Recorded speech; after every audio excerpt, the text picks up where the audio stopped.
Enjoyed, ये तेरा काम ख़राब करवा देगी ये, इसलिए 11th का ही पढ़ना। वो अपना साथ चाह रही है कि मैं 12th में जाऊंगी तो मुझे कोई तो चाहिए ना साथ में जाने के लिए,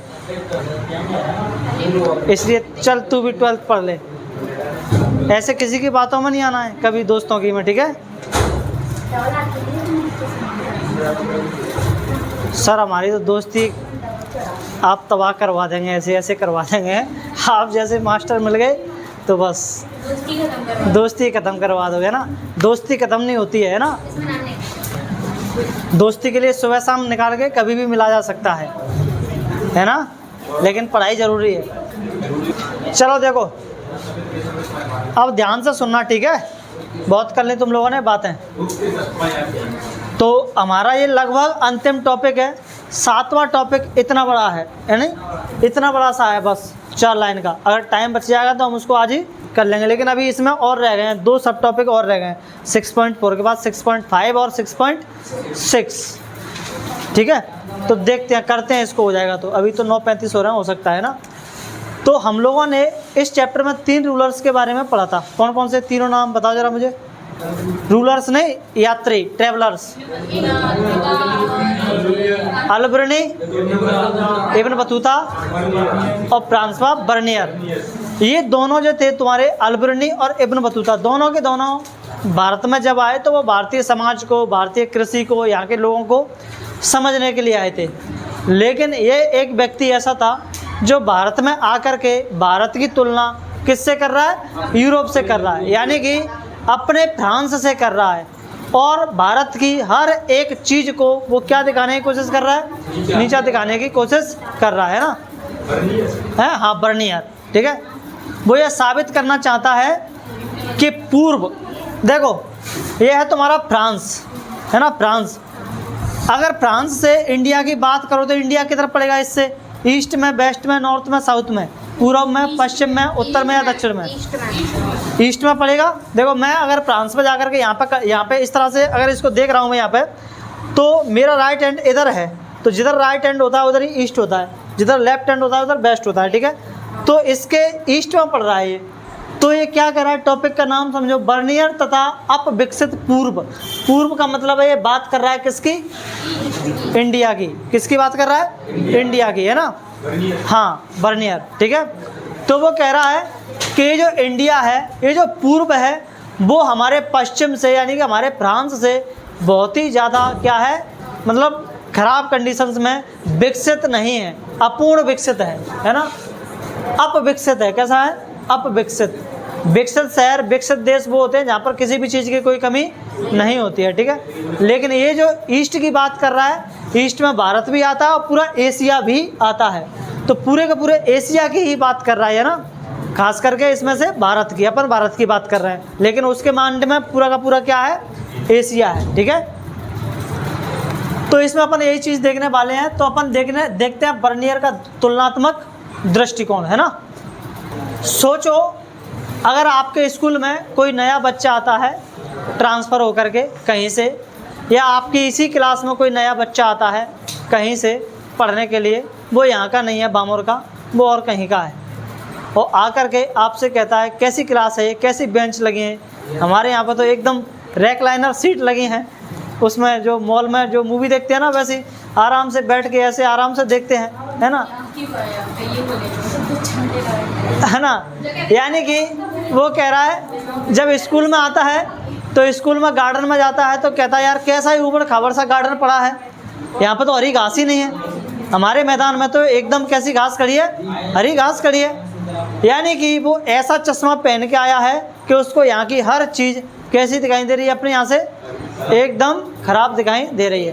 तो ऐसा ही चश्मा पहन के ये व्यक्ति आया था, कौन, फ्रांसवा बर्नियर, है ना, जिसको यहाँ के खेत एकदम झाड़ीदार लग रहे हैं, खड़ी है फसल, लेकिन उसको लग रहा है कि ये तो झाड़ियाँ खड़ी हैं, क्या खड़ी हैं, झाड़ियाँ, है ना। और यहाँ की हवा उसको एकदम दूषित लग रही है, यहाँ का पानी उसको एकदम खराब लग रहा है, यही सारी चीज़ें उसको एकदम लग रही हैं, ठीक है। तो इसने इसमें द्वि विपरीतता का मॉडल बताया। क्या बताया इसने, द्वि विपरीतता का मॉडल क्या, भारत को यूरोप से एकदम उल्टा दिखाना, द्वैविपरीतता का मतलब दो लोग कौन है इसमें, एक भारत हो गया एक यूरोप हो गया, लेकिन क्या कर रहा है ये भारत को यूरोप से एकदम उल्टा दिखा रहा है। इसको अपन बोलते हैं द्वैविपरीतता का मॉडल। अगर आप लोगों से पूछ ले कि फ्रांसवा बर्नियर का द्वैविपरीतता का सिद्धांत क्या था, द्वैविपरीतता का मॉडल क्या था, तो बस इतना ही बताना है आप लोगों को कि वो भारत को क्या कर रहा था, यूरोप से एकदम अपोजिट दिखा रहा था, एकदम उसको विपरीत दिखा रहा था, नीचा दिखा रहा था, है ना। कोशिश कर रहा था कि ये भारत अपविकसित है, जबकि हमारा यूरोप खास करके फ्रांस कैसा है, विकसित है। ठीक है, उसका जो मुख्य ग्रंथ था उसको याद रखेंगे। उसने कौन सा लिखा था, इब्न बतूता ने, उसका नाम क्या था ग्रंथ का, इब्न बतूता ने जो बुक लिखी थी उसका नाम क्या था, वो रेहला। और दूसरा एक और था, उसने कौन सी लिखी थी, उसने क्या नाम है, अल बिरूनी ने किताबुल हिंद। और इसकी किताब है क्या, travels in the Mughal empire, क्योंकि ये मुगल एम्पायर में ही आया था। तो बुक का नाम याद रखना कि इसने क्या नाम है, बर्नियर ने जो बुक लिखी थी, जो ग्रंथ लिखा था, उसका नाम क्या था, तो क्या था, travels in the Mughal empire. और उस समय मुगलों का ही हमारे देश में क्या था, शासन था।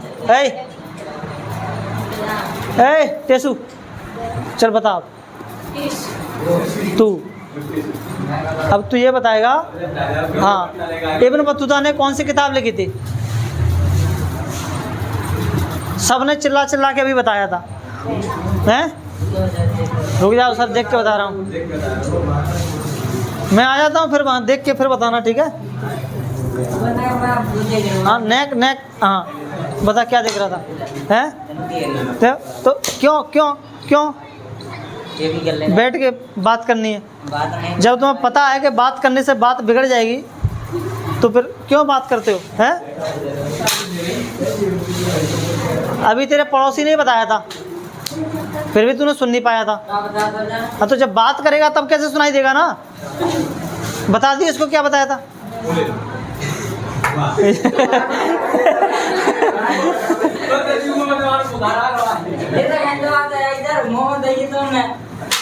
बोले हिंद कह रहा है क्या था, रेहला। और इसने दूसरा टॉपिक है क्या, भूमि स्वामित्व का प्रश्न, है ना। जब भूमि स्वामित्व की बात आई कि यहाँ पर, तो इसने क्या कहा, वहाँ पर फ्रांस वगैरह में ये थे तुम्हारे पूंजीवादी देश। कैसे पूंजीवादी, यानी कैपिटलिज्म को फॉलो करने वाले देश थे। और कैपिटलिज्म को फॉलो करने वाले देशों में क्या होता है, निजी संपत्ति जितनी रखनी है रख सकते हो, प्राइवेट प्रॉपर्टी जितनी रखनी है रख सकते हो, है ना। इसने यहाँ पर क्या बताया, इसने यहाँ पर बताया कि यहाँ पर भारत में भू स्वामित्व का अभाव है, यानी कि निजी भू स्वामित्व का अभाव है, लैक ऑफ प्राइवेट प्रॉपर्टी, किसी के पास प्राइवेट प्रॉपर्टी ही नहीं होती, सारी की सारी लैंड किसकी होती है, मुगलों के पास, यानी कि राजाओं की होती है, किंग्स की होती है।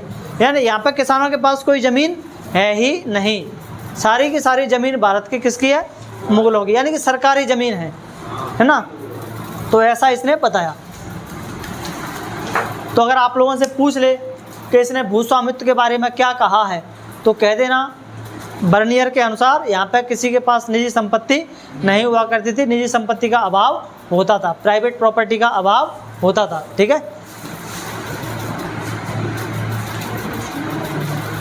यानी कि ये जो सम्राट होता था, सम्राट वही पूरी भूमि का क्या होता था, स्वामी होता था, और वो जिसको चाहेगा उसको उस ज़मीन को करने के लिए दे देगा, है ना। लेकिन वो ज़मीन उसी की रहेगी, किसकी, सम्राट की, राजा की, जो भी राजा था उस समय उसकी, है ना।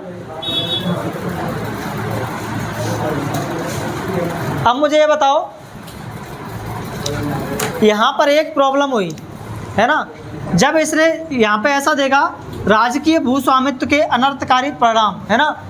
ये सारी की सारी तुम्हारी लैंड किसकी है, राजाओं की, सम्राट की। अब मेरे को ये बताओ, सम्राट की ज़मीन है तो इस ज़मीन पर क्या परिणाम देखने को मिल सकते हैं हमें।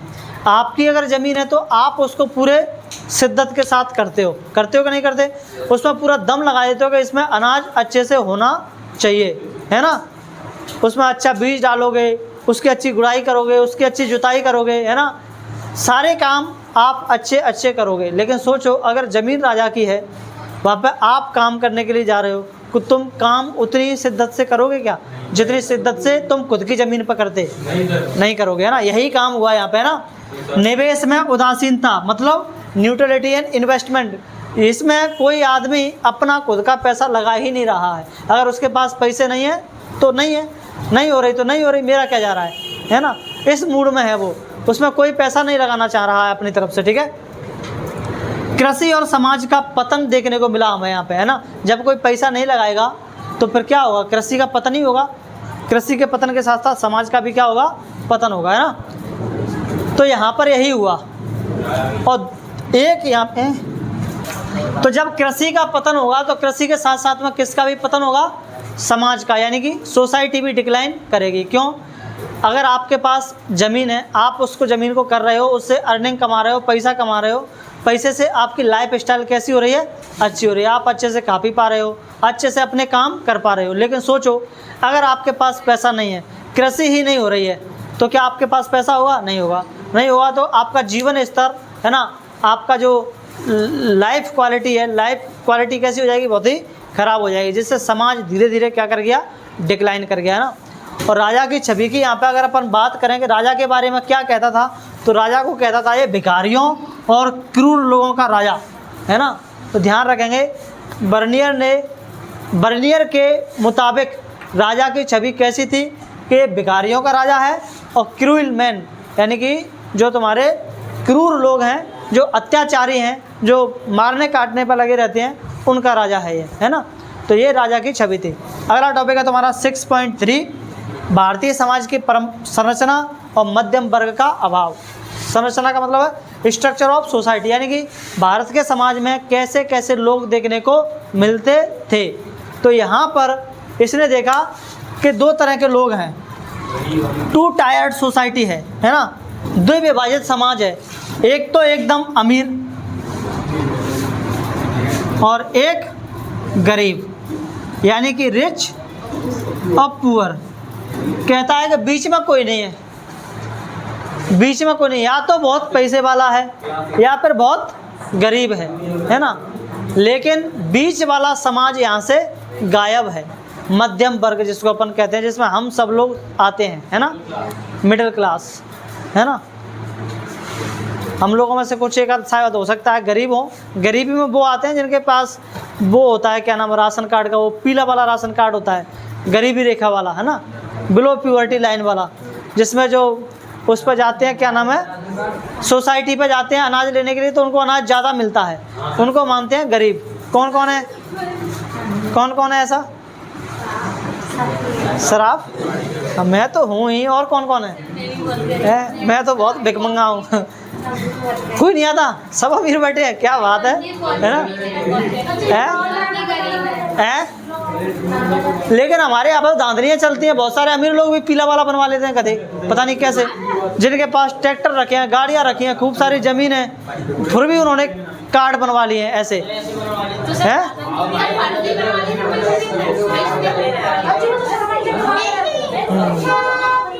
चलो ठीक है।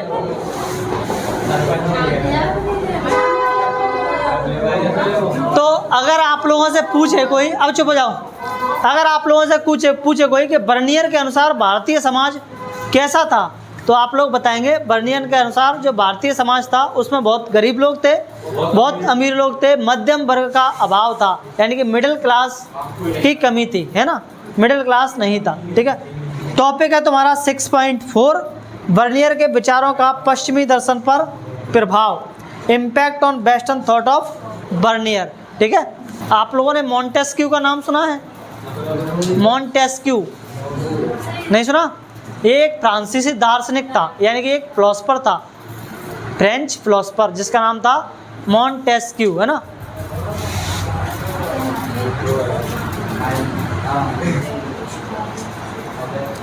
तो ये जो सिद्धांत था वो मॉन्टेस्क्यू ने दिया था। अगर कहीं बिगाड़ कर आए उसको, साफ सुथरा बैठा है उसको बिगाड़ नहीं।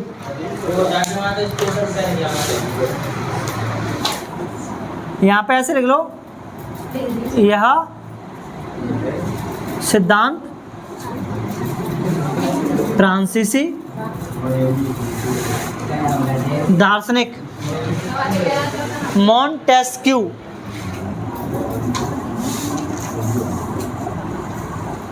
मॉन्टेस्क्यू ने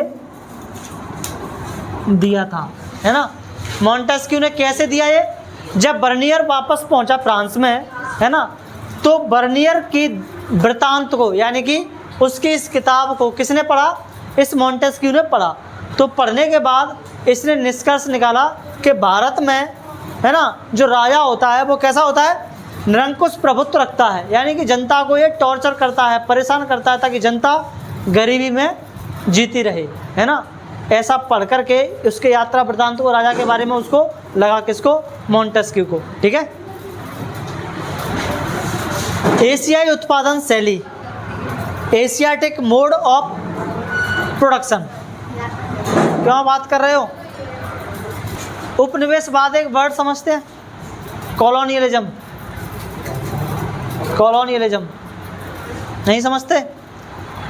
कॉलोनियलिज्म का मतलब है जब अंग्रेज किसी भी देश में शासन कर रहे थे। अंग्रेज क्या गए थे? अंग्रेज अपने इंग्लैंड को छोड़ करके जहाँ भी जाते थे वो अपनी कॉलोनी बना लेते थे, है ना।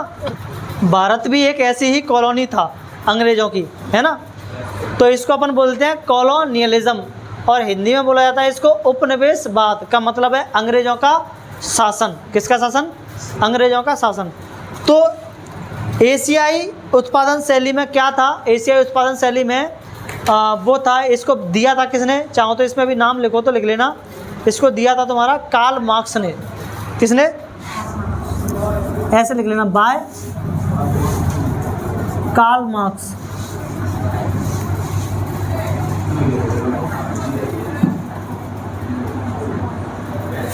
कार्ल मार्क्स द्वारा ये दी गई थी, ठीक है।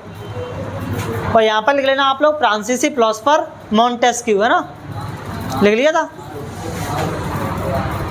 गिवन बाय फ्रांसीसी फिलोसोफर मॉन्टेस्क्यू।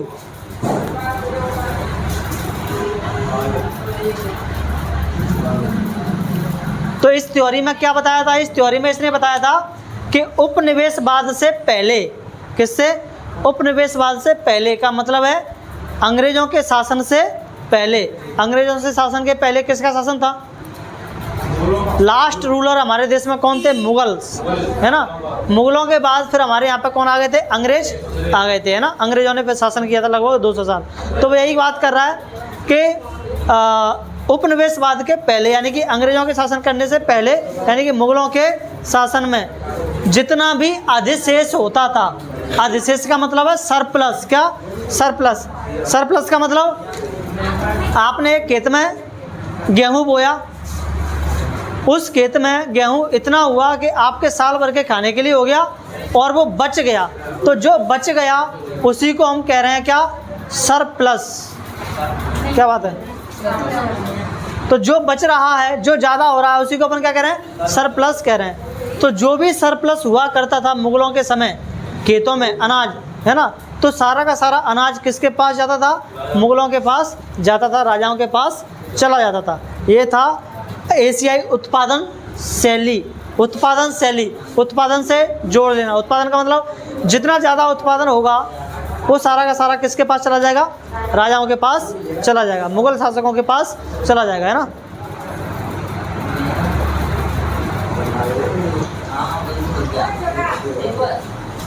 कौन था ये बदमाश?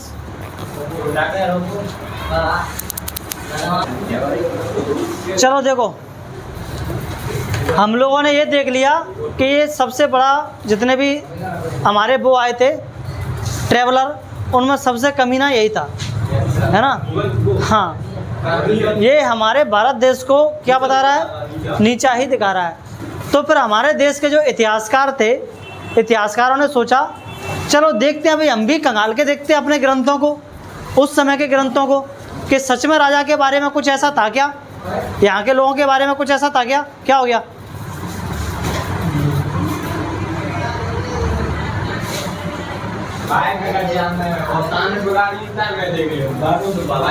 क्या हो गया?